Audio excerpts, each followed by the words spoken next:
Hey folks, this is Vince with Dad's Gaming Addiction, and today we're going to take a very brief look at the YWing expansion for the Star Wars X-Wing miniatures game. Now the YWing expansion is also part of the Wave 1 expansion set. There are a total of 4 ships per wave, and right now there are 3 waves out on the market.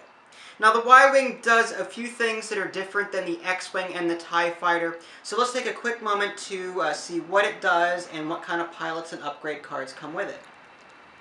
For those of you that aren't really familiar with the Star Wars universe, basically your Y-Wing is your bomber class. It's not as maneuverable and a bit more bulky than the X-Wing, so it's a little bit slower in terms of how it can maneuver. But it makes up for it with increased hull strength and can even equip an ion turret to disable enemies for a short period of time. And I'll go over that a little bit later. Alright, what you're looking at here is the Y-Wing's maneuver dial. I didn't show you the X-Wings or the TIE Fighters in the previous videos because I basically covered them in the tutorial video that I made as part of my regular board game series. But the Y-Wing here has the ability to go left, straight, or right at a distance of 1. It can also bank hard on 2. It can bank hard at 3, however that will cause a stress token. And finally it can go 4 straight ahead, but that will cause stress. And it can also do a K turn at 4, but again that would also cause stress.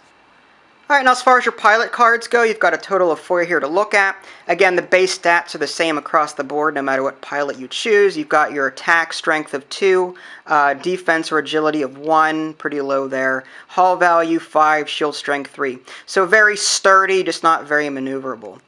As far as the pilots go, let's start off with this Horton Psalm. Pilot skill of 8, and probably the best one out of the bunch. When attacking at range 2 or 3, you may re-roll any of your blank results. You've got focus and target lock actions, a bunch of upgrade cards that you can equip down here, and a cost of 25.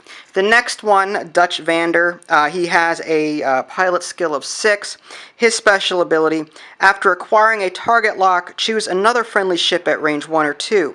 The chosen ship may immediately acquire a target lock. So this is a great support ship to keep in formation with your other ships so that they can, this card can give other pilots a free target lock action.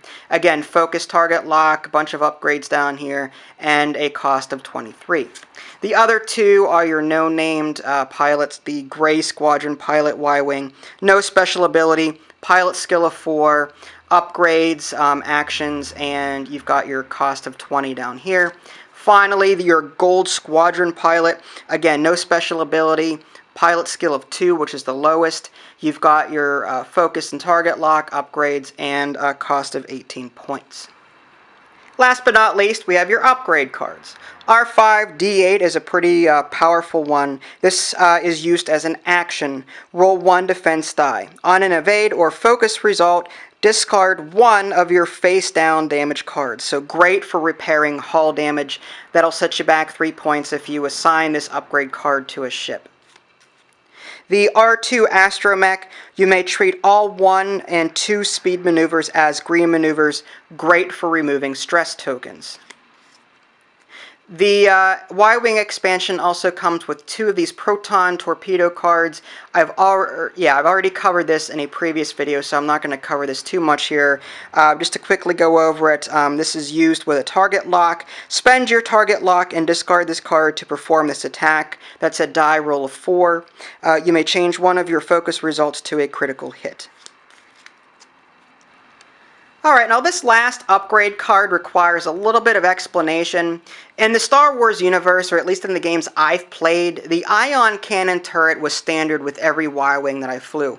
Basically, the ion cannon turret shot these blue bolts of energy that when they hit a ship with the shields down, they would disable it. And that would allow you to basically just blow that ship out of the water risk-free.